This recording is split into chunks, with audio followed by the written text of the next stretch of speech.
Sahabat semangat, anak melaporkan ibunya ke polisi tentu dinilai negatif karena ibu adalah orang yang melahirkan anaknya. Agesti Ayu Wulandari, 19 tahun menyadari itu saat akhirnya melaporkan sang ibu bernama Sumiatun, 36 tahun, ke polisi. Dilansir dari Warta Kota, polisi mengklaim sudah berusaha mendamaikan melalui 3 kali mediasi, tapi gagal. Kasus yang melibatkan ibu dan anak kandung ini tetap diproses setelah langkah-langkah mediasi menemui jalan buntu. Melalui video berdurasi 2,5 menit, Agesti menyampaikan alasannya mengapa melanjutkan proses hukum ibunya. Pertama, karena saya tidak ingin membuka aib keluarga saya dan membuka aib ibu saya. Saya hanya ingin mencari keadilan, karena keadilan itu ada di hukum. Mudah-mudahan ini menjadi pelajaran dan hikmah bagi kita semua, khususnya ke orang tua saya yaitu ibu saya. Mudah-mudahan dengan adanya ini, ibu saya yang melahirkan saya besok introspeksi. Dilansir dari Jawa Post, ayah Agesti, Hoirul Rohman, menyebut anaknya melaporkan ibu kandungnya lantaran kesal sang ibu selingkuh dengan pria lain sembari menghabiskan uang kuliah korban untuk bersenang-senang. Pelaku juga mengancam korban jika melaporkan perselingkuhannya. Belakangan setelah ramai diberitakan, akhirnya Agesti Ayu Wulandari bersedia mencabut laporannya. Mengetahui anaknya bersedia mencabut laporan, Sumiatun pun lega. Ia berharap para netizen tidak lagi merundung anaknya di media sosial.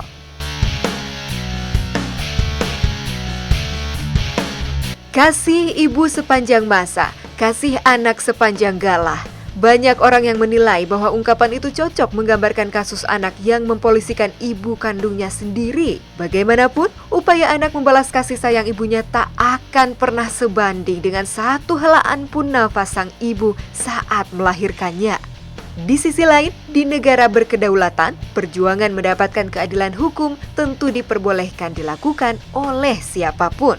Lantas, bagaimana umat muslim mesti menentukan sikap agar keadilan dapat diraih bersamaan dengan janji Allah mengenai surga di telapak kaki ibu? Dan bagaimana muslim modern mengikuti perkembangan zaman demi mewujudkan keluarga bahagia? Semuanya akan dibahas asyik dalam Semangat Siang Indonesia kali ini. Assalamualaikum warahmatullahi wabarakatuh, pemirsa, selamat siang. Jumpa lagi dalam program kesayangan kita bersama saya Dita Ruspendi di Semangat Siang Indonesia. Indonesia harus semangat. Harus semangat karena ini waktunya kita membahas hal-hal yang sedang viral di media sosial. Dan kita akan membahasnya bersama narasumber yang berkompeten di bidangnya. Dan semakin semangat lagi pemirsa, karena saya menyapa pemirsa sahabat semangat dari Antero Hotel Jababeka Cikarang. Lihat pemirsa, cocok banget ini untuk bersantai menikmati kebersamaan bersama keluarga dan tentunya menambah semangat kita di siang hari ini. Tadi kita sudah melihat dalam informasi pengantar ya pemirsa, sedang viral seorang anak mempolisikan ibu kandungnya sendiri. Masya Allah, subhanallah, banyak sekali menuai kontroversi nih dari netizen ya, menuai tanggapan beragam ini dari netizen macam-macam pemirsa. Ada yang bilang, aduh anak durhaka, ada yang bilang juga di negara hukum memang wajar kita meminta perlindungan kepada hukum, meskipun itu dari keluarga kita sendiri. Nah, ini akan menjadi topik kita. Episode kali ini pemirsa, kita akan membahas yang namanya kasih ibu sepanjang masa. Jadi pertanyaannya adalah pemirsa, sebagai umat muslim bagaimana kita menentukan sikap agar keadilan dapat kita raih bersamaan dengan janji Allah nih mengenai surga itu ada di telapak kaki ibu. Nah, sudah terhubung bersama kami nih pemirsa melalui telekonferensi ada Ibu Ida Saidah. Beliau adalah akademisi dan seorang praktisi parenting. Assalamualaikum Ibu Ida. Waalaikumsalam warahmatullahi wabarakatuh. Apa kabar Ibu Ida? Alhamdulillah. Alhamdulillah. Ibu, kalau kita lihat dari kasusnya perlahan nih, dari permukaan dulu ya, apa catatan Anda sebagai yang mendalami ilmu kejiwaan? Sekarang saya pikir sudah semakin banyak kasus yang terkait dengan masalah-masalah sosial tentang interaksi antara orang tua ke anak gitu, atau orang tua kepada keluarga besar, atau anak kepada keluarga besar. Dan banyak kasus yang sifatnya adalah terkait dengan lapor-melapor atau yang menyebabkan terkait dengan masalah hukum. Nah, secara ilmu sosial, apalagi kalau kita melihat adanya sudah disahkannya Undang-Undang KDRT, hal itu sepertinya sudah menjadi hal yang bukan lagi yang ditabukan untuk dilakukan. Anak bisa melapor ketika memang dia merasa terjadi ketidaknyamanan dalam menjalankan kehidupannya, atau suami bisa melapor ketika terjadi tindakan kekerasan yang dilakukan oleh suaminya, begitupun sebaliknya. Cuma masalahnya di Indonesia kembali terkait dengan Undang-Undang KDRT tampaknya masih belum bisa optimal untuk dijalankan karena adanya perasaan tabu, adanya perasaan malu, adanya nanti dianggap anak durhaka dan lain sebagainya. Dan terbukti kasus anak yang melapor ibunya pun pada akhirnya mencabut gitu, karena mungkin karena desakan para netizen dan lain sebagainya. Kalau secara dari ilmu psikologi, faktor apa yang mendorong terjadinya kasus ini, Bu Ida? Kalau secara ilmu psikologi saya pikir sang anak merasa untuk melapor itu karena sudah terjadi ketidaknyamanan dalam diri dia, sehingga kayaknya perlu untuk dilaporkan, karena dengan hanya lewat melaporkan itu akan memberikan efek jerak kepada sang ibu, sekedar untuk memberikan pembelajaran agar tidak mengulangi melakukan sebuah tindakan asusila yang dianggap bagi dia sudah tidak ada jalan lagi untuk diajak berbicara kepada sang ibu. Sehingga ya sudah satunya jalan itu adalah meminta bantuan kepada lembaga lain. Itu kalau saya. Nah, dan sekarang pun kalau sekarang ada cabutnya laporan tersebut, saya pikir itu bukan dianggap selesai, karena kalau seandainya kasusnya bermula bahwasanya anak merasa diremehkan, anak merasa tidak dihargai gitu, ibunya melakukan kesalahan dan sebagainya, akan terjadi masalah-masalah berikutnya. Bu Ida, ini banyak sekali netizen yang bilang, aduh ini anak durhaka nih. Bagaimana tanggapannya Bu Ida?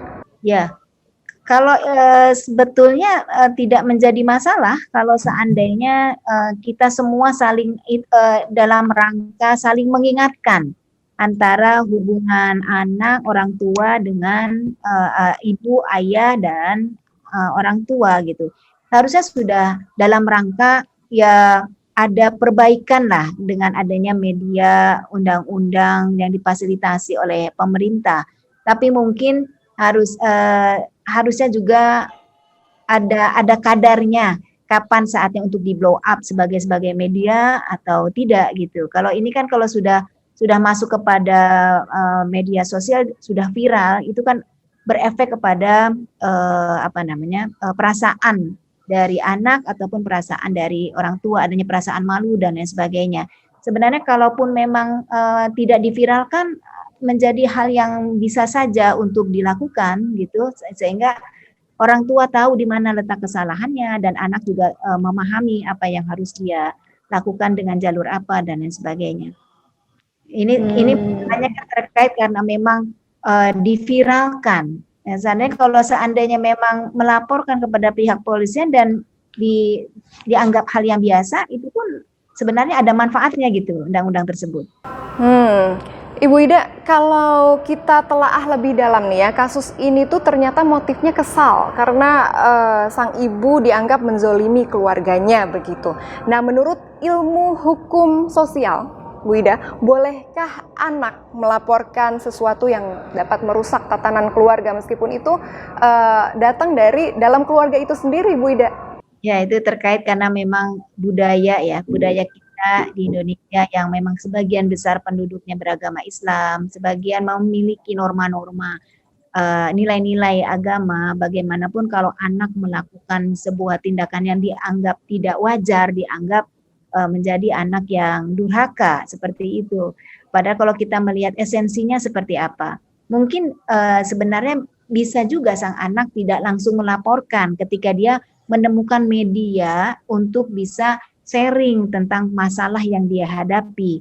Mungkin lewat lembaga-lembaga yang bisa ada lembaga-lembaga psikologi kemasyarakatan gitu ya, sehingga dia bisa saling sharing apa yang harus dia lakukan dan lain sebagainya.